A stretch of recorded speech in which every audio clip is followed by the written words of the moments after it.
देखिए, अभी एक नया फैशन चला है यूएस इक्विटीज़ में इन्वेस्ट करने का। अब देखिए, ऐप्स 2-3 हैं जिससे आप डायरेक्ट यूएस इक्विटी में इन्वेस्ट कर सकते हो। बट मान लीजिए आप लेस रिस्क टेकर हैं और आप नहीं चाहते हैं कि आपका पैसा इंडिया के बाहर जाए, फिर भी आपको यूएस स्टॉक में इन्वेस्टिंग करनी है। कैसे करेंगे?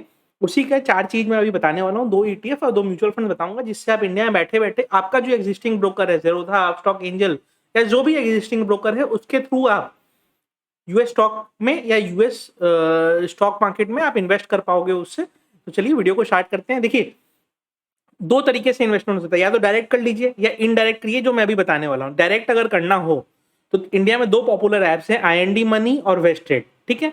वेस्टेड वाले आए थे पेड प्रमोशन के लिए मेरे पास, बट मैंने इसलिए नहीं किया क्योंकि मेरे मैक्सिमम व्यूअर्स स्मॉल कैपिटल वाले हैं, ठीक है? तो अब उसमें क्या है कि ऐप अच्छा है, सब कुछ अच्छा है, आप डायरेक्ट यूएस के शेयर्स खरीद पाओगे, बट जब विड्रॉ करने जाओगे आप ना, तो एक चार्जेस लगता है $11 का। अब अगर मान लीजिए आपका प्रॉफिट $11 से ज़्यादा है, तब तो ठीक है, बट अगर वो प्रॉफिट उससे कम है और विड्रॉ करोगे तो $11 जो चार्जेस लगेंगे ना, वो ऑलमोस्ट ₹1000 होते हैं।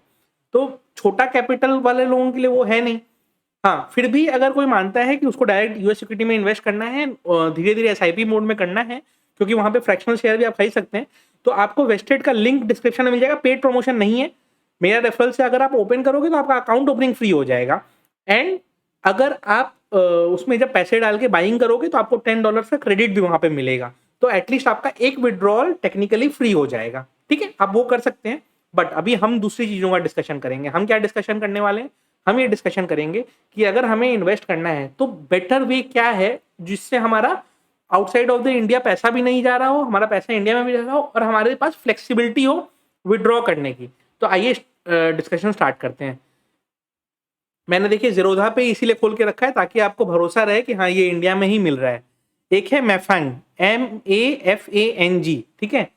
फैंग कंपनीज बोल के यूएस में चलता है एक टर्म, जिसमें सारे बड़े कंपनीज फेसबुक, एप्पल, अल्फाबेट, ठीक है, अलीबाबा, ये सब सब कंपनीज वो सब होते हैं। तो मेरे एसेट ने एक मतलब ईटीएफ लॉन्च किया है जिसके कंपोनेंट्स क्या क्या हैं? अलीबाबा, फेसबुक, अल्फाबेट मतलब Google, Apple, Baidu. Baidu basically Chinese company है बट यूएस में लिस्टेड है। एनवीडिया, अमेजोन, नेटफ्लिक्स, ट्विटर और टेस्ला, ये हर नाम को आप पर्सनली जानते होंगे। आप अगर ये ईटीएफ खरीदते हो मफेंग को, तो आपका इन्वेस्टमेंट इन स्टॉक्स में होने वाला है। जैसे कि अगर हमारा टॉप 10 इक्विटी आप पकड़ो कि रिलायंस, एचडीएफसी बैंक, इन्फी, ये सब, तो ये यूएस के उस तरह की कंपनीज हैं, तो ये उसमें आपका इन्वेस्टमेंट होगा। एंड दुनिया में कुछ भी होता रहे, ये स्टॉक्स करेक्ट हो सकते हैं, लेकिन ये over a long period of time ऊपर ही जाने वाले हैं। तो मैफेंग एक हो गया जिसको आप इन्वेस्ट कर सकते हो, और 58 रुपीज का ईटीएफ मिल रहा है। मतलब अगर कोई ₹1000 का भी छोटा कैपिटल वाला है तो हर महीने 18-20 यूनिट तो वो खरीद ही सकता है। तो और धीरे धीरे एक्यूमुलेट करते रहेगा, एवरेजिंग करते रहेगा। और ऐसा भी नहीं कि लिक्विडिटी इशू है, दिन में 1 लाख यूनिट ट्रेड हो रहे हैं, और जैसे जैसे पॉपुलैरिटी बढ़ेगी और ट्रेडिंग होगी। और ईटीएफ खरीदने का अच्छा बात यह है कि इक्विटी की तरह सेटलमेंट होगा, 2 दिन बाद आप निकाल भी पाओगे इससे, जब आपको पैसे की जरूरत मान लीजिए पड़ गया अचानक से, तो ठीक है, वैल्यू कम होगा या बेसी होगा, बट इक्विटी की तरह आप निकाल पाओगे। इसी तरह मॉन 100 क्या है? मोतीलाल ओसवाल का नैस्डैक 100 फंड, ठीक है? इसमें भी देखिए अच्छी खासी वॉल्यूम होती है, 2,95,000 के आसपास वॉल्यूम इसमें भी हर डे हो रहा है। ये क्या चीज है? तो देखिए, ये मोतीलाल ओसवाल ने इन सेक्टर्स में बेसिकली नैस्डैक के 100 कंपनीज में इन्होंने पैसे लगा के रखे हैं, जिसमें से टॉप 10 होल्डिंग्स ये हैं: Microsoft, Apple, Amazon, Facebook, alphabet, alphabet is Google, Intel, Cisco, COMSATS और पेप्सिको। तो ये इन्होंने भी नैस्डैक 100 के ऊपर एक फंड बना के रखा है। तो ये दोनों ईटीएफ्स हो गए जिन पे आप कर सकते हो। तो क्या ध्यान रखना है? मैफेंग और मोतीलाल ओसवाल 100, चूंकि इंडियन इक्विटी की तरह इसको आप ट्रीट कर सकते हो। इसका इन्वेस्टमेंट भले फॉरेन फंड्स में हो रहा है या फॉरेन लोकेशंस पे हो रहा है, बट चूंकि इंडिया में है तो रेगुलेशन स्ट्रांग है, जिससे आपको कोई डरने की जरूरत नहीं है। आपको जिस दिन विड्रॉ करना होगा आप चुपचाप सेल भी कर पाओगे, ठीक है? अब आते हैं 2 म्यूचुअल फंड्स में। पहला, पराग पारिक फ्लेक्सी कैप फंड, ठीक है?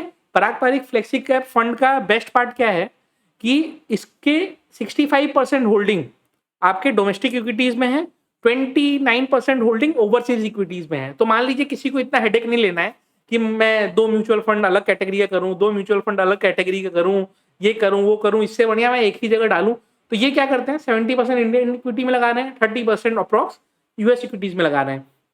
यूएस इक्विटीज में ये किस कंपनीज में लगा रहे हैं? तो देखिए ओवरसीज इक्विटीज में अल्फाबेट मतलब Google, Amazon, Microsoft, Facebook, Suzuki corporation मतलब मारुति सुजुकी की जो जापानीज कंपनी है उसमें ये लोग लगा रहे हैं। तो एक तरह से ये भी ठीक है।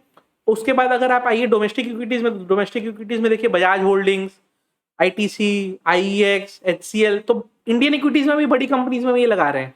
तो ये एक तरह से होल राउंड सॉल्यूशन है आपके म्यूचुअल फंड इन्वेस्टमेंट का, अगर आप इसमें दिमाग लगाते हो और इसमें अपना एसआईपी वगैरह करते हो तो ये अच्छा है। ड्रॉबैक बस ये सब में क्या होता है, जो भी ये सब यूएस फोकस्ड या other country focused mutual funds होते हैं, इसमें ना एग्जिट लोड होता है कि मान लीजिए 1 साल के पहले आप निकाल रहे हो तो 1% का एग्जिट लोड लगेगा, बट 1 साल में वो 15-20% रिटर्न भी दे चुका होता है। तो 1 साल के बाद निकालोगे तो नहीं लगना है, बट 1 साल के बीच में आपने निकाला तो चूंकि इनका भी ट्रांजेक्शन कॉस्ट इन्वॉल्व होता है तो शायद 1% ये लोग चार्जेस लेते हैं बिफोर अगर 365 डेज आप निकालो तो बट अगर आप एसआईपी मोड में करोगे तो आपका तो प्लानिंग लंबा होगा। तो ये इसमें एक ड्रॉबैक था। अब आते हैं एडेलवाइज यूएस वैल्यू इक्विटी फंड में। ये फंड में इनका 100% इन्वेस्टमेंट ओवरसीज म्यूचुअल फंड में है। एंड ओवरसीज म्यूचुअल फंड में इन्होंने क्या लेके रखा है, जेपी मॉर्गन का एक म्यूचुअल फंड लेके रखा है जो कि यूएस की टॉप कंपनीज में रोटेशनल बेसिस पे अपने फंड्स चेंज करते रहता है। तो इसको भी आप देख सकते हो। ये इसका एडवांटेज क्या है कि मान लीजिए आपने यूएस इक्विटी में अपना 10% भी स्टेक रख के रखा है, ठीक है, तो आप मान लीजिए 10% अगर अपना टोटल एक्सपोजर आपने उस पर करके रखा है, होगा क्या कि मान लीजिए किसी एक सिनारियो में गोइंग फॉरवर्ड इंडियन इक्विटी अच्छा नहीं करती है, ठीक है, बट यूएस इक्विटी अच्छा कर रही है, तो एटलीस्ट आपके पोर्टफोलियो में वो बैलेंस बना रहेगा। प्लस करेंसी हमारी हमेशा डिप्रिशिएट करते रहेगी, उसके कारण क्या होता है इन इक्विटीज का valuation in terms of Indian revenue थोड़ा सा चेंज होता रहेगा एंड वो ज्यादा एडिशनल बेनिफिट देके जाएगा आपको। तो ये दो चीजें हो गई। थर्ड चीज फैक्टर क्या है कि देखिए कुछ भी आप कह लीजिए, ठीक है, जो ग्लोबल आईटी कंपनीज हैं वो टॉप कंपनीज थी हैं और रहेंगी। कंपनीज के नाम चेंज होते रहेंगे बट कंपनीज बाहर वाली ही रहेंगी।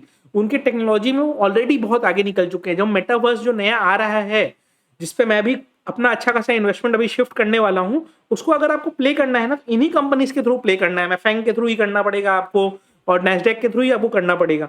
And these are the new sectors which are coming up. तो आप धीरे धीरे जैसे जैसे इन्वेस्टमेंट करते जाओगे ना इनमें, जैसे ठीक है आपके पोर्टफोलियो का ज्यादा परसेंट नहीं बट एटलीस्ट 5-7% आप ओवरसीज फंड में कर सकते हो। उससे क्या होगा, आप सेफ गार्डेड रहोगे with so many other factors. और ऐसा हो सकता है कि मान लीजिए इंडिया में आपने जहां किया वहां ग्रोथ ना आ रहा हो, लेकिन वहां आ रहा है क्योंकि ये कंपनीज दिन पर दिन ग्रो करती जाएंगी।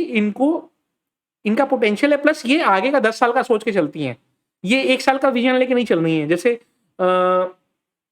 अच्छा, प्लस डायरेक्ट अगर इन्वेस्टमेंट करने जाएंगे तो रिस्क कहां पे है कि विड्रॉ करने जाएंगे तो चार्जेस आपको बियर करने हैं। बट यहाँ पे क्या है, डायरेक्ट आप नहीं करोगे, आप इनडायरेक्ट वे में कर रहे हो। तो जैसे अगर आपने ईटीएफ लिया तो विड्रॉल जब कर रहे हो तो आप इक्विटी की तरह 2 दिन बाद आपको एनकैश हो जाएगा आपके बैंक में, वो हो जाएगा।